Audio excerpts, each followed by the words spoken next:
domain. Chapter 15. The first battle, fought and finished, Martin said to the looking-glass 10 days later.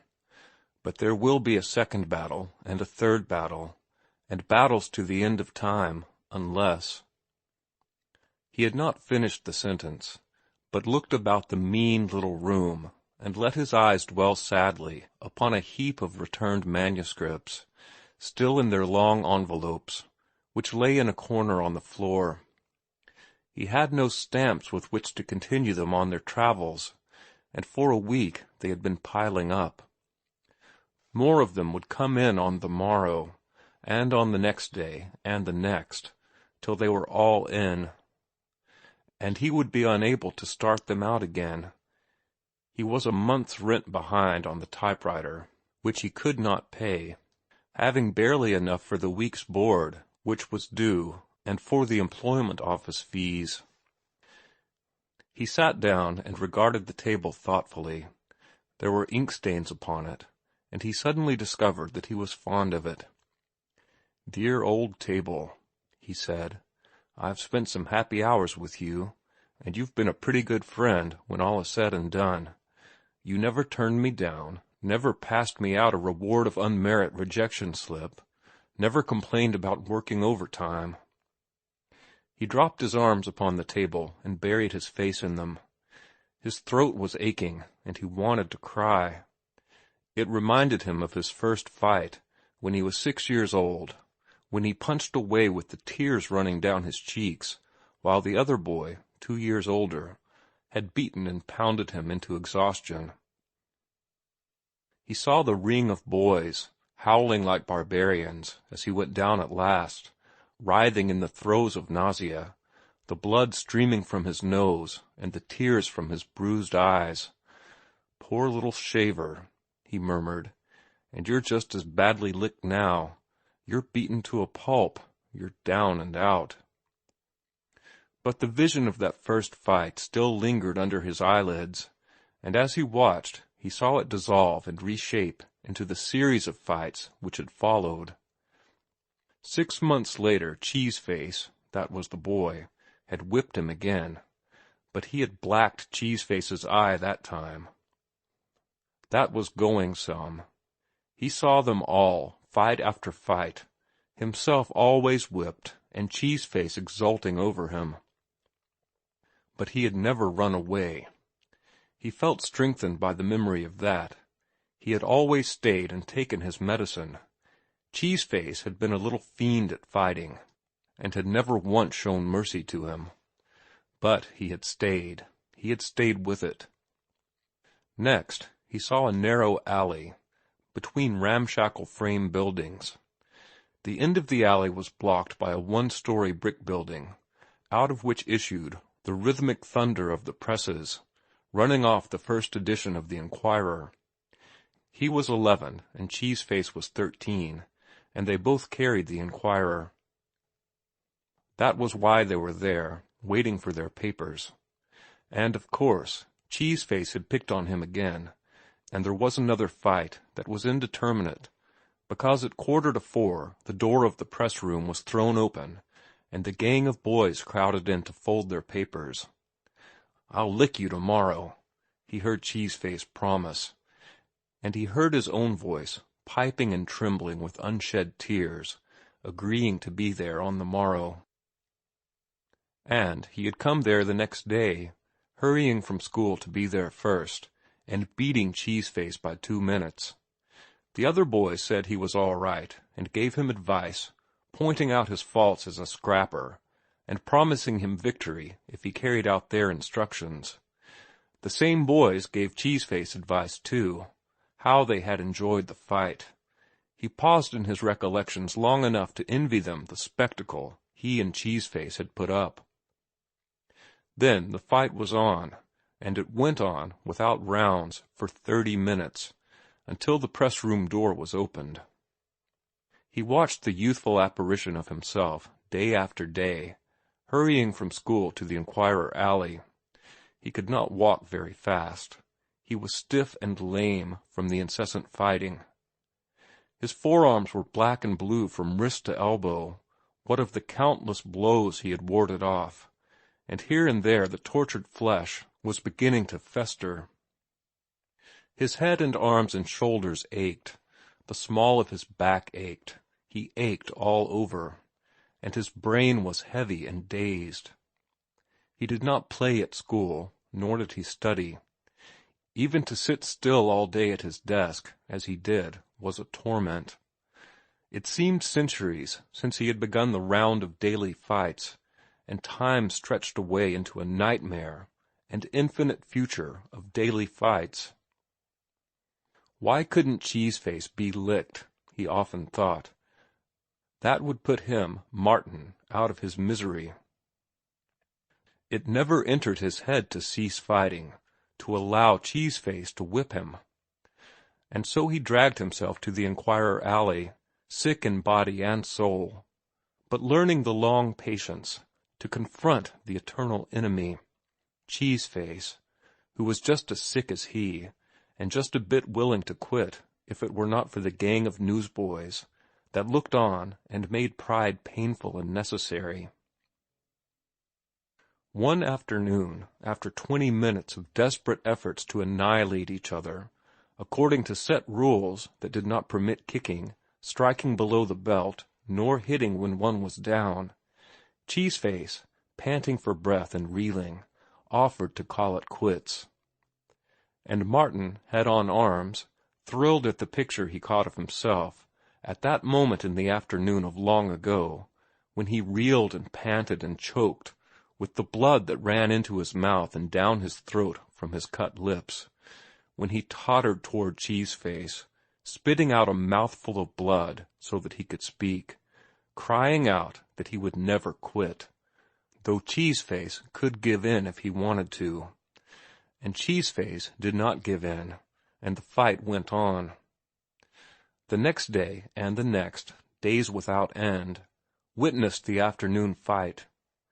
When he put up his arms each day to begin, they pained exquisitely, and the first few blows, struck and received, racked his soul. After that, things grew numb, and he fought on blindly, seeing as in a dream, dancing and wavering, the large features and burning, animal-like eyes of Cheeseface. He concentrated upon that face. All else about him was a whirling void. There was nothing else in the world but that face, and he would never know rest, blessed rest, until he had beaten that face into a pulp with his bleeding knuckles, or until the bleeding knuckles that somehow belonged to that face had beaten him into a pulp. And then, one way or the other, he would have rest. But to quit, for him, Martin, to quit, that was impossible. Came the day when he dragged himself into the Enquirer alley, and there was no Cheeseface. Nor did Cheeseface come. The boys congratulated him, and told him that he had licked Cheeseface. But Martin was not satisfied. He had not licked Cheeseface, nor had Cheeseface licked him. The problem had not been solved. It was not until afterward that they learned that Cheeseface's father had died suddenly that very day. Martin skipped on through the years, to the night in the nigger heaven at the auditorium. He was 17 and just back from sea. A row started. Somebody was bullying somebody, and Martin interfered, to be confronted by Cheeseface's blazing eyes. "I'll fix you after the show," his ancient enemy hissed. Martin nodded. The nigger heaven bouncer was making his way toward the disturbance. "I'll meet you outside, after the last act," Martin whispered, the while his face showed undivided interest in the buck and wing dancing on the stage. The bouncer glared and went away. "Got a gang?" he asked Cheeseface at the end of the act. "Sure." "Then I got to get one," Martin announced. Between the acts, he mustered his following: 3 fellows he knew from the nail works, a railroad fireman, and half a dozen of the Boo gang, along with as many more from the dread 18 and Market gang. When the theater let out, the two gangs strung along inconspicuously on opposite sides of the street. When they came to a quiet corner, they united and held a council of war. 8th Street Bridge is the place, said a red-headed fellow belonging to Cheeseface's gang. You can fight in the middle, under the electric light, and whichever way the bulls come in, we can sneak the other way. That's agreeable to me, Martin said, after consulting with the leaders of his own gang. The 8th Street Bridge, crossing an arm of San Antonio estuary, was the length of 3 city blocks. In the middle of the bridge, and at each end, were electric lights. No policeman could pass those end lights unseen. It was the safe place for the battle that revived itself under Martin's eyelids. He saw the two gangs, aggressive and sullen, rigidly keeping apart from each other and backing their respective champions. And he saw himself and Cheeseface stripping. A short distance away lookouts were set, their task being to watch the lighted ends of the bridge. A member of the Boo Gang held Martin's coat and shirt and cap, ready to race with them into safety in case the police interfered. Martin watched himself go into the center, facing Cheeseface, and he heard himself say, as he held up his hand warningly, "They ain't no handshaking in this, understand? They ain't nothing but scrap. No throwing up the sponge. This is a grudge fight, and it's to the finish, understand? Somebody's going to get licked." Cheeseface wanted to demur. Martin could see that. But Cheeseface's old perilous pride was touched before the two gangs. "Aw, come on," he replied. "What's the good of chewing the rag about? I'm with you to the finish." Then they fell upon each other like young bulls, in all the glory of youth, with naked fists, with hatred, with desire to hurt, to maim, to destroy. All the painful 1,000 years' gains of man, in his upward climb through creation, were lost. Only the electric light remained, a milestone on the path of the great human adventure. Martin and Cheeseface were two savages of the Stone Age, of the squatting place and the tree refuge. They sank lower and lower into the muddy abyss, back into the dregs of the raw beginnings of life, striving blindly and chemically, as atoms strive, as the stardust of the heavens strives, colliding, recoiling, and colliding again and eternally again. "God, we are animals, brute beasts," Martin muttered aloud, as he watched the progress of the fight. It was to him, with his splendid power of vision, like gazing into a kinetoscope. He was both onlooker and participant. His long months of culture and refinement shuddered at the sight. Then the present was blotted out of his consciousness, and the ghosts of the past possessed him, and he was Martin Eden, just returned from sea, and fighting Cheeseface on the 8th Street Bridge. He suffered and toiled and sweated and bled, and exulted when his naked knuckles smashed home. They were twin whirlwinds of hatred, revolving about each other monstrously. The time passed, and the two hostile gangs became very quiet. They had never witnessed such intensity of ferocity, and they were awed by it. The two fighters were greater brutes than they. The first splendid velvet edge of youth and condition wore off, and they fought more cautiously and deliberately. There had been no advantage gained either way. "It's anybody's fight," Martin heard someone saying. Then he followed up a feint right and left, was fiercely countered, and felt his cheek laid open to the bone. No bare knuckle had done that. He heard mutters of amazement at the ghastly damage wrought, and was drenched with his own blood. But he gave no sign. He became immensely wary, for he was wise with knowledge of the low cunning and foul vileness of his kind. He watched and waited, until he feigned a wild rush, which he stopped midway, for he had seen the glint of metal. "Hold up your hand," he screamed. "Them's brass knuckles, and you hit me with 'em." Both gangs surged forward, growling and snarling. In a second there would be a free-for-all fight, and he would be robbed of his vengeance. He was beside himself.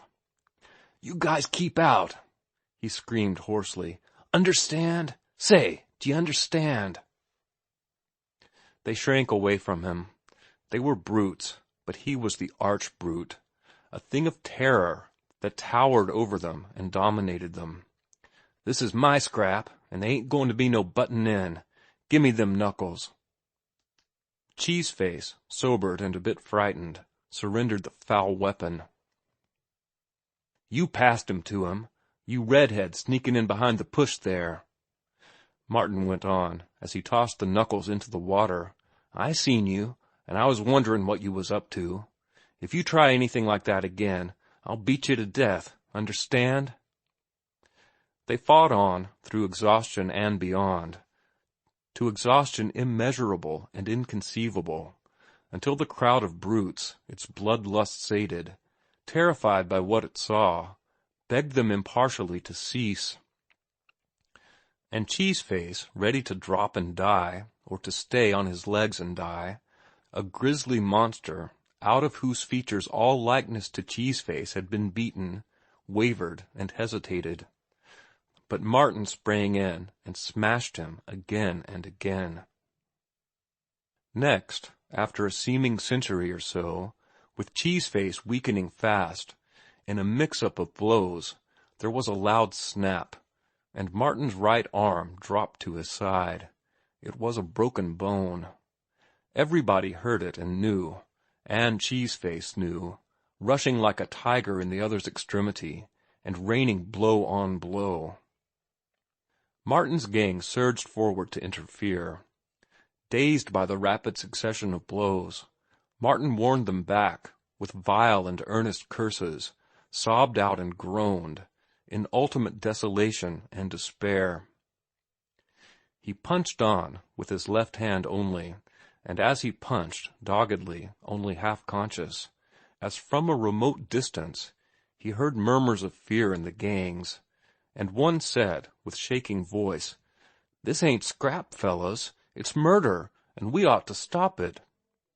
But no one stopped it, and he was glad, punching on wearily and endlessly with his one arm, battering away at a bloody something before him that was not a face but a horror, an oscillating, hideous, gibbering, nameless thing that persisted before his wavering vision and would not go away. And he punched on and on, slower and slower, as the last shreds of vitality oozed from him, through centuries and eons and enormous lapses of time, until, in a dim way, he became aware that the nameless thing was sinking, slowly sinking down, to the rough board planking of the bridge. And the next moment he was standing over it, staggering and swaying on shaky legs, clutching at the air for support, and saying in a voice he did not recognize, "Do you want any more? Say, do you want any more?" He was still saying it over and over, demanding, entreating, threatening, to know if it wanted any more, when he felt the fellows of his gang laying hands on him, patting him on the back, and trying to put his coat on him. And then came a sudden rush of blackness and oblivion. The 10 alarm clock on the table ticked on, but Martin Eden, his face buried in his arms, did not hear it. He heard nothing. He did not think. So absolutely had he relived life that he had fainted just as he had fainted years before on the 8th Street Bridge. For a full minute the blackness and the blankness endured. Then, like one from the dead, he sprang upright, eyes flaming, sweat pouring down his face, shouting, "I licked you, Cheeseface. It took me 11 years, but I licked you." His knees were trembling under him, he felt faint, and he staggered back to the bed, sinking down and sitting on the edge of it. He was still in the clutch of the past.